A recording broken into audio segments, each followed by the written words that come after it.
Dr. Benton, é você?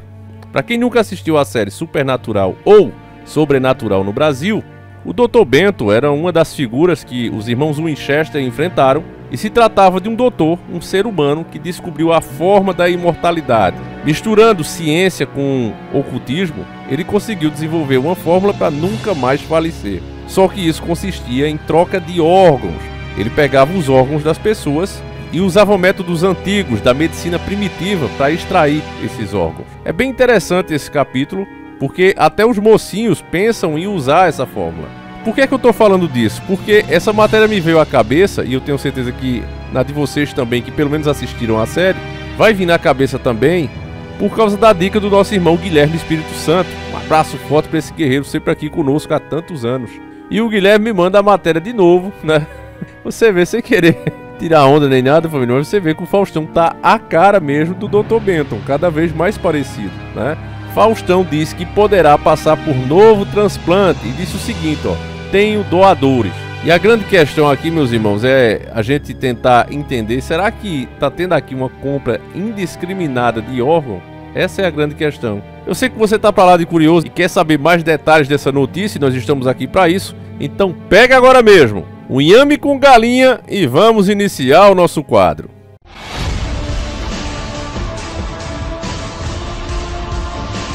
Senhores do Mundo. Faustão diz que poderá passar por novo transplante. Tenho doadores. Matéria muito recente de 24/8/2024. Faustão revela que pode ter que passar por segundo transplante de rim.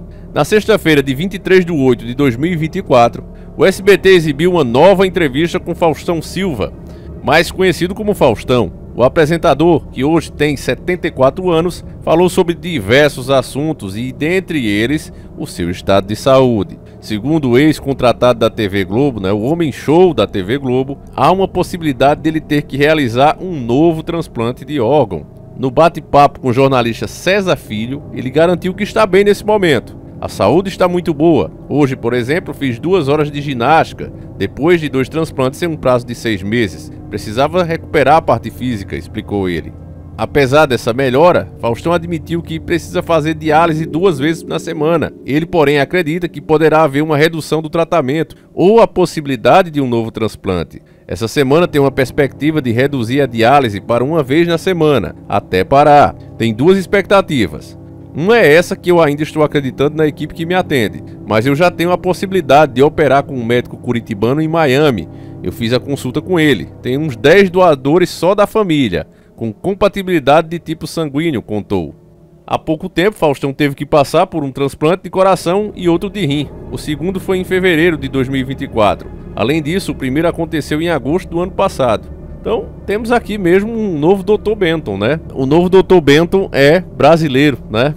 Mas é o seguinte, meus irmãos, brincadeiras à parte, essa troca de órgãos do Faustão, ele escancara, né, a dura realidade, a dura diferença que no Brasil, né, principalmente as leis, a forma como você é tratado por autoridades, por pessoas poderosas, depende muito da sua conta bancária, né? Quando você tem grana, todo recurso está disponível para você. Quando você não tem, você sente o peso da lei.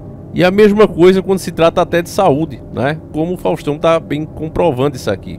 As filas são enormes, gigantescas. A grande maioria das pessoas que precisam de um órgão, elas falecem nas filas, porque é muito disputado. É uma luta muito intensa para conseguir o órgão, seja ele qual for. Mas para o Faustão não, né? Parece que o cara tem uma impressora 3D, que a qualquer momento ele pode mandar fazer o que ele quiser ali, né? Mas tem uma pessoa que ninguém engana, que é Papai do Céu, meus irmãos. Por mais que a pessoa ache que por ter grana pode fazer o que quer e comprar o que quer, até mesmo o Rockefeller, que com certeza fez muito isso, né? Só que não era falado, afinal de contas aquele cara tinha ilha, né? Pra chegar lá, fazer tudo nas intocas e ninguém ficar sabendo. Mas o fato é que mesmo ele também se foi.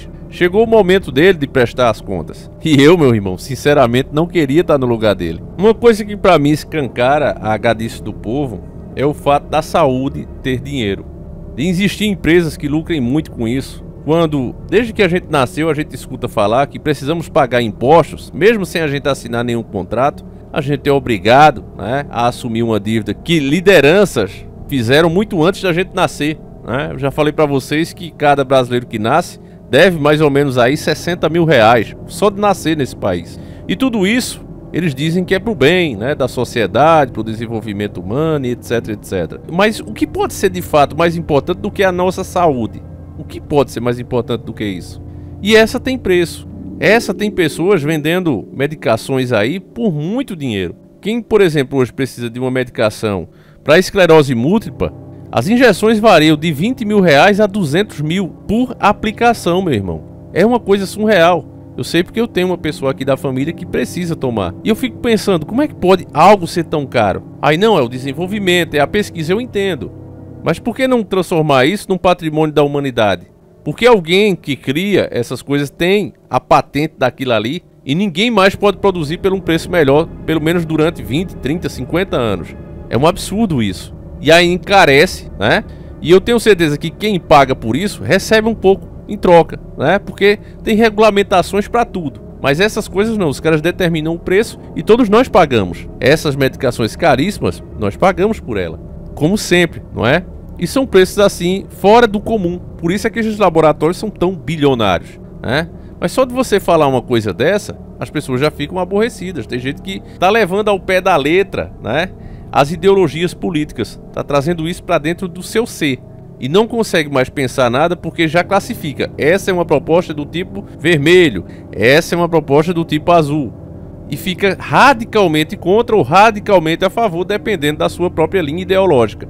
Isso é o emburrecimento da população. Os caras conseguiram, né? Mostrando os extremos de ambos os lados, as pessoas simplesmente pararam de raciocinar. E é terrível porque quem vai pagar por isso é o próprio povo, como sempre, né? Enquanto aqueles que têm as condições não ficam presos nas regras das fazendas, porque os países hoje são como fazendinhas, e aquele gado preso ali.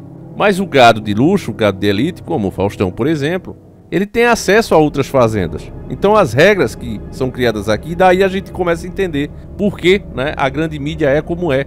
Porque as coisas que são feitas dentro da Fazenda Brasil não vai prejudicar eles diretamente, porque se a coisa ficar muito ruim, eles têm outras fazendas para ir, coisa que eu e você não temos. Olha agora, vai fazer essa cirurgia lá em Miami, né? Acredito que isso é por conta que pegou muito mal, né? Muita crítica em cima dessas cirurgias que ele tem feito, né? Dessas trocas de órgãos que parece, né, que o cara tem mesmo na geladeira isso pronto, né? Por isso que eu fiz aqui a brincadeira de comparar com o Dr. Benton. É claro que eu torço que dê tudo certo, mas também sei, né, que quem manda mesmo é Papai do Céu. Quando ele chama, meu irmão, não tem quem fique, né? Isso é dito inclusive na Bíblia. Ninguém consegue acrescentar um dia que seja de vida, né? Quando chegar a hora, o cara vai de todo jeito. Mas eles têm, né, essa vontade. E quando chegar no fim dos tempos, Deus vai liberar isso. É também coisa da escritura, família. Tem outra matéria da Forbes mesmo, que depois eu quero fazer um vídeo especial se der tempo. Mas às vezes não dá, eu vou ler só um trechinho aqui pra vocês terem noção, ó. Foi o Alexandre dos Santos Silva que me mandou ela. Ela tá no site do Tech. O enigma da imortalidade, o que impede o corpo humano de viver para sempre. Leonard Hayflick, lendário cientista que faleceu em agosto de 2024, aos 96 anos, descobriu que as células param de se dividir após atingirem entre 40 e 60 ciclos e eventualmente morrem. Essa matéria é bem recente também, de 24/8/2024. E aí fala, o lendário cientista Leonard faleceu no início de agosto, embora ele não fosse conhecido pela maioria das pessoas. Leonard fez uma descoberta notável no início dos anos 1960, naquela época enquanto realizava experimentos com células humanas, em parceria com Paul Morey. Ele descobriu que nossas células só podem se dividir por um número limitado de vezes. A pesquisa foi feita com células individuais, mas constatou algo dramático. Os humanos não podem viver para sempre. Leonard descobriu que as células simplesmente param de se dividir após atingirem entre 40 e 60 ciclos de divisão. Nesse ponto, elas entram em uma fase chamada de senescência e eventualmente morrem. O número de divisões que uma célula pode realizar é conhecido como o limite de Hayflick. Antes dos experimentos de Hayflick, muitos cientistas acreditavam que as células poderiam se dividir indefinidamente. Afinal, cada célula em nosso corpo tem uma origem que veio dos nossos pais ou dos pais deles antes disso, e assim por diante através das eras. Portanto, parecia lógico que as células poderiam continuar se dividindo para sempre. Além disso, no início do século XX, Alex Carroll afirmava ter cultivado células que continuavam a se dividir por décadas, sem sinais de declínio em seus laboratórios. Aí tem uma observação aqui, né, que esse Jan Wintowski explicou em um artigo publicado em 1980 que provavelmente as células imortais de Carrel foram discretamente reabastecidas sem o conhecimento dos cientistas, que estavam ansiosos para manter o chefe satisfeito. Então eles já tinham, manipulado essas células para que elas continuassem se dividindo. Ó. Voltando ao assunto, como todos os nossos órgãos estão destinados a se desgastar, os nossos corpos simplesmente morrerão, a menos que possamos intervir e restaurar essas células ao seu estado jovem. Isso exigiria uma tecnologia que ainda não foi inventada. O próprio Hayflick afirmou que o limite de longevidade humana é de 125 anos. O limite de Hayflick levantou um enigma intrigante para a ciência. Como uma célula microscópica consegue saber quantas vezes se dividiu? Em outras palavras, como uma célula pode calcular quantos anos ela tem? Todas as nossas células têm o mesmo DNA. O próprio Hayflick não encontrou uma solução para isso, mas algumas décadas depois, outros cientistas descobriram. A resposta para esse problema reside, ao que parece, em nosso DNA, mais especificamente na sequência de DNA nas extremidades dos nossos cromossomos, chamados de telômetros. Os telômetros, em si, não fazem muita coisa e parecem muito simples. Consistem em uma longa sequência de 6 bases de DNA TTAGGG repetidas centenas de vezes, de ponta a ponta. Todos os nossos cromossomos terminam com telômeros em ambas as extremidades. A palavra-chave é que quando uma célula se divide, ela precisa copiar todos os seus cromossomos. O mecanismo de cópia não é perfeito e não consegue ir até o final do cromossomo. Então, a nova cópia fica um pouco mais curta. O telômero fica mais curto.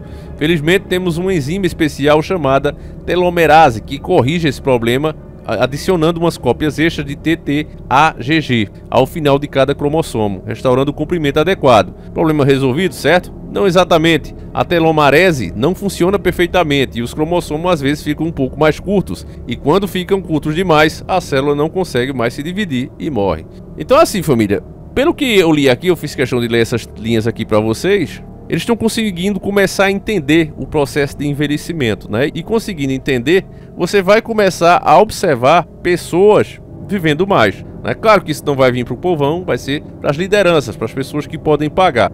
Você pega, por exemplo, o Silvio Santos, Ele faleceu com 93 anos, mas a mente dele, a forma que ele raciocinava, parecia ser uma pessoa ainda de 60, de 70 anos. Ele tinha um raciocínio muito rápido. E há muito tempo atrás eu tinha visto uma matéria, se eu não me engano, no próprio Fantástico, quando ainda não era esse lixo que é hoje, Eu era bem jovem na época, e eu vi que existia um coquetel, que uns americanos tinham inventado, e esse coquetel custava na faixa de 100 mil naquela época, 100 mil reais a dose, E o cara precisava tomar várias durante a semana. Então dizem que aqui no Brasil só 2 pessoas que tomavam, que era o Silvio Santos e a Xuxa. E o que esse coquetel fazia, Davi? Ele dava a juventude eterna? Não.